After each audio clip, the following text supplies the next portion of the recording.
印度国产航母维克兰特号航母什么水平？其设计上有何特点？又有哪些优点与缺点？据印度方面报道，近日印度首艘国产航母舍利科金造船厂开始了第二次海试。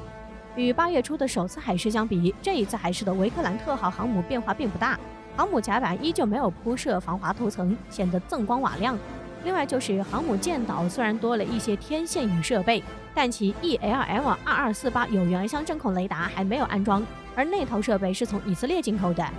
尽管可以看出来，印度国产航母依旧需要花费一定的时间进行后续的建造工作，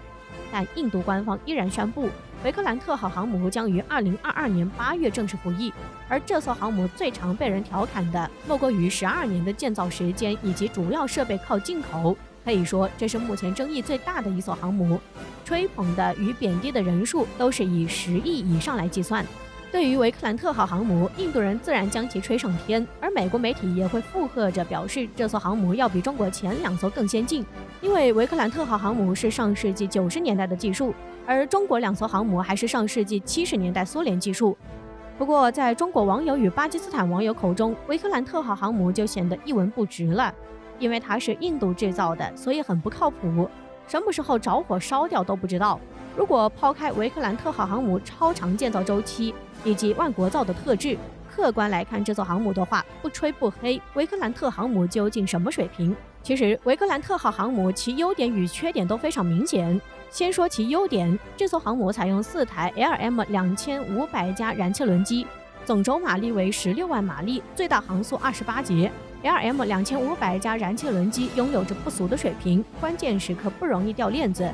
由美国通用公司制造，这款燃气轮机也与 R0110 燃气轮机以及 MT30 燃气轮机并称为全球3大先进重型舰用燃气轮机。另外，维克兰特号航母采用以色列的4正面相阵控雷达。当初为了买到 ELM-2248 雷达，印度参加了以色列的巴拉克项目，给以色列资金赞助。而 ELM-2248 雷达就是以色列巴拉克8防空系统中的核心部分。这款雷达具备3D 对空监视、平面搜索、多目标同时追踪、警告、目标分类、武器指挥射控能力。在缺乏固定预警机的情况下，这款雷达能很好的协助印度航母进行250公里的防空预警。可以说，正是由于配置了这款雷达，维克兰特号航母完全算得上一艘现代航母。说完配置，再来看看维克兰特号航母需要执行的任务。维克兰特号航母的建造可以分为主要任务与次要任务。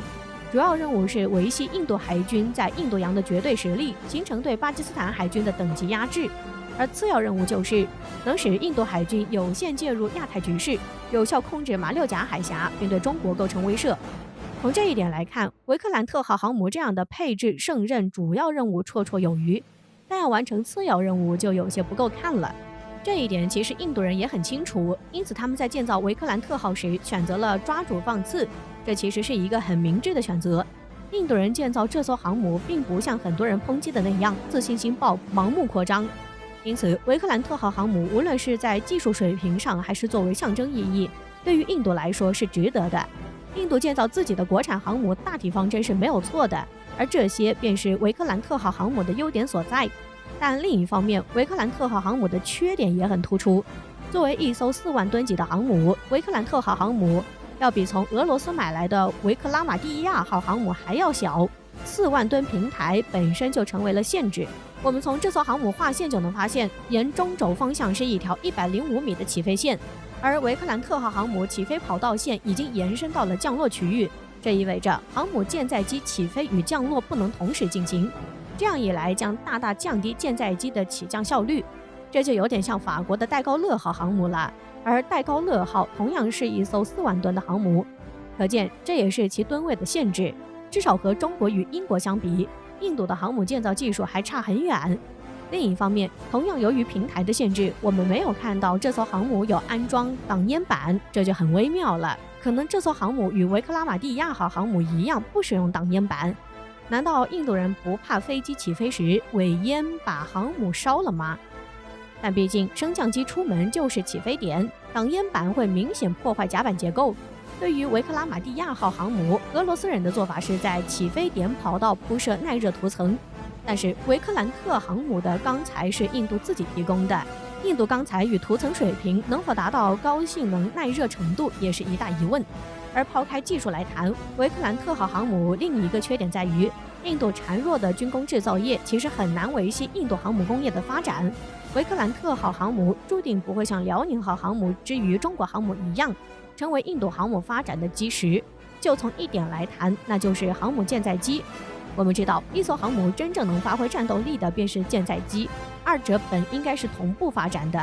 像中国在改造辽宁号航母的时候，就着手研制歼115战机，但印度似乎缺少规划。就算这艘航母明年正式服役了，印度人还没想好该用哪种舰载机。